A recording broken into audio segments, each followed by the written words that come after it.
நண்பர்களே, ஜீவகாருண்ய ஒழுக்கமே கடவுள் வழிபாடு என்று சொன்ன வள்ளலார் இந்த கொள்கையின் அடிப்படையிலேயே இன்னொரு இடத்தில் சொல்கிறார். அதாவது இன்றைக்கு இந்தியாவில் சில அரசியல்வாதிகள் தங்களுடைய அதிகாரத்தை தக்க வைத்துக் கொள்வதற்காக சாமானிய மக்களுடைய அறியாமையே வண்டவாளமாக வைத்துக்கொண்டு சில மூட நம்பிக்கைகளை எல்லாம் பரப்பிக்கொண்டு வருகிறார்கள் இல்லையா?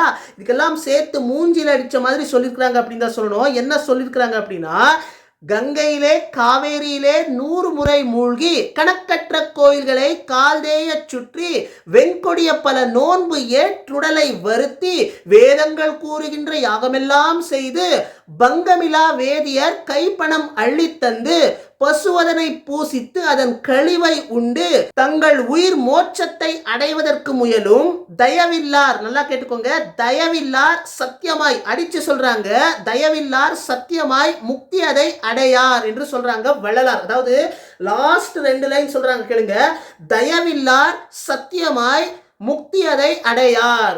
இதெல்லாம் மேல சொன்ன பாயிண்ட்ஸ் எல்லாமே என்னதான் நீங்க செஞ்சாலுமே உங்களுக்குள்ள அந்த இரக்க குணம் கருணை உள்ளம் இல்லாத ஒரு மனிதன் இதெல்லாமே செஞ்சாலுமே அது பலனற்றது, பயன் தராது என்கிறார் நம்மளுடைய வள்ளலார்.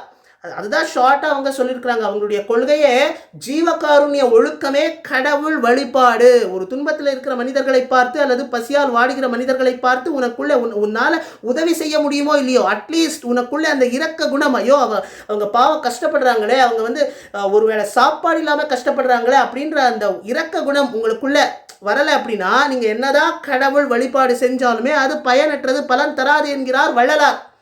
ஸோ லாஸ்ட்டில் கடைசியில் ஒன்று சொல்லிக்கிறேன், அருட்பெருஞ்சோதி அருட்பெருஞ்சோதி தனி பெரும் கருணை அருட்பெருஞ்சோதி.